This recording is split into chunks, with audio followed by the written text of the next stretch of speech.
say party e mama ntu kokko we da toto e yaban e ntima dia tama mama ebusan kwa mama akwaba eba Ghana TV GH epacho Mr. now like comment subscribe and turn on notifications so that emre bia e upload video bia no sambeka ebusan for galamsey nsensem no asema e ha dream pa na say there enya easy o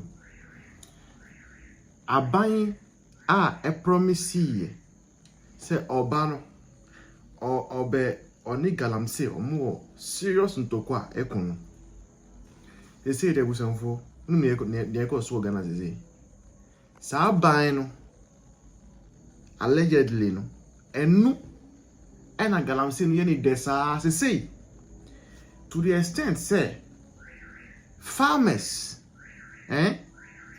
no omu na omu kun say there be ye mma kwan amba use ye phone hon for galamsey farmers no ideally no nanka farmers no omu na omkojiska ne wia na omu aba clear phone hon e dey galamsey ama galamsey for but farmers no cry no omu say there be sad no a wrong investment esan say udi wasasi ma obi say no fire galamsey now just can boma sikano ubedio ba enche but so was asasi now the year farmer every now and then you be able every year you are sure sikabeba enti the farmers have risen up, have come together and they are saying no to galamsey afi de aban no ni MCE ayewo hono Jo Mahama appointee awoye MCE e was akrom no de o say David galamsey no mu pe omumpo ebeye to the extent say according to video no soldiers they are the ones accompanying galamseyers and the excavators forcefully onto people's farms ewo Ghana 2025 we move under John Dramani Mahama busanfo every time no make say Ghana for ye akwa koto ye colored TV dey to black and white somewhere you see aban no ene galamsey no say wa efom ya wo dey also mpani dey ene obeji no by force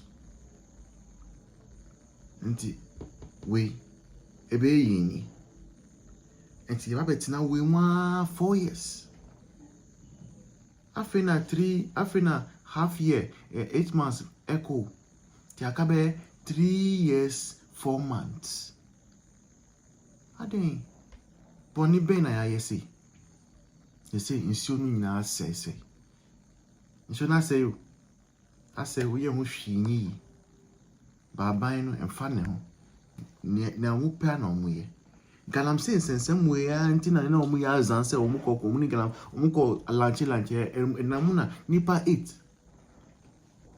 8 Ephraim but still you would think say because of nipa 8 am Ephraim ntino aban be serious as I say there be mumpo galamsey no eso betwa but I say she see you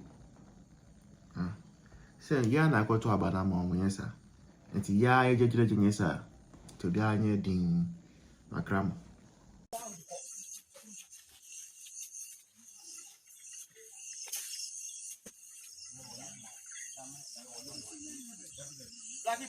Nati enga video kama me ko ga sky jano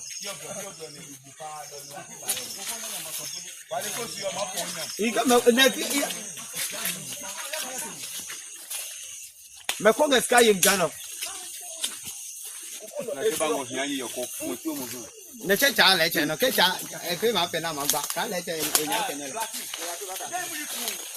koko mi en ko le pe ka no galamsey koko we no galamsey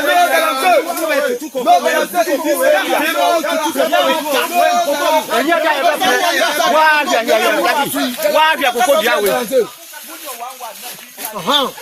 galamsey party ye mamu ntu koko we da toto ya ban e ntirima dia tama mama baso no see no galamsey wa ya krom the whole world no galamsey na so de banise na mo ya sa ya pra koko eduani ko ya koko eduani ko ya koko ho amuba betutegu wo ya galano sika se na obenya wo galano se na obenya wo ha ye tie abamba bia wo bia sa wo tie a ya se mo metu koko we wizo omu di budo so ba ha wizo kujo na do mu ba ya sa wo betu ya koko collect ya prayer ya koko ya foto ama na wie no ya foto ama na wie no o se o be say koko ya ma pra mimi so betu ya koko ya si ya prayer no disi na ya prayer koko abano na bano aha enti ya prayer ya so Prestea ni vale constituency wisdom kujo Adi galamsey kwa baso mbetu ye koko ngu. Ya kwa bana mwana ya bepre. Ya krom. O mako fa macho fosa umbe kuye. Wama buye. Uwe ya se kitatu. Ya si na pre. Ya si ya pre. Oma. Ya kwa nyasa ya koko. Wele we Ghana man. Wele kita Ghana. Sisi anya oni se. Ya nyantie se omuso mako MCE ho. Omako NADMO. Omako National Security mo mu budos any soldiers. Se ya mpremo mo abedie ejuma na. Omu bekuye, omu bebuye. Na mi mefu ni efo agina mi ye mefu. Sa efo we da koko Ghana ban ama ye fertilizer. Da ye fagu koko. Ma bo hu kamato enro. Na se amubetu galamsey ni echi empna na se aban anase MCE anase MP wizo kujo na se wo so komo omubudo sa ya krom we are prepared then su ya boa ye hu better anini ya boa ye hu ya se ya boa ye hu ya we ya we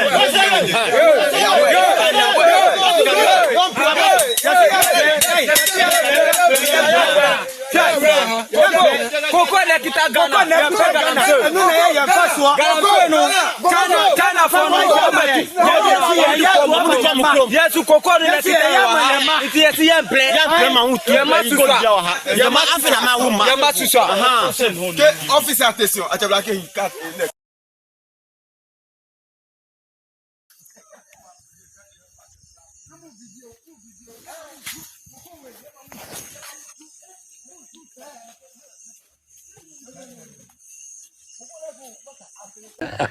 I see. It is a young quite common. Let me put a dream around my engineer. Okay, Minya, my main far away. I think say last week and Ghana Yantia Sempa. I think say Ghana last week Yantia Sempa. And see mama main for this opportunity. Na me my yena ho yako. Okay. Na ye no my wo any EPD. Na me fa nchumu kakra emma about NEIP. I think say ya tidi na NEIP but NEIP no o mampanyi mahama ene sha se. Na na ni so adi hunu no to ni din yes fund, a youth enterprise support fund. Na enkoma ye di no mate ase se a doctor o manebo amamo ene this idea no ebaye. Enti se ne ndankopa to nsa free na o mse Ghana fo nyine di areho de but NEIP fo ye di areho kese pa.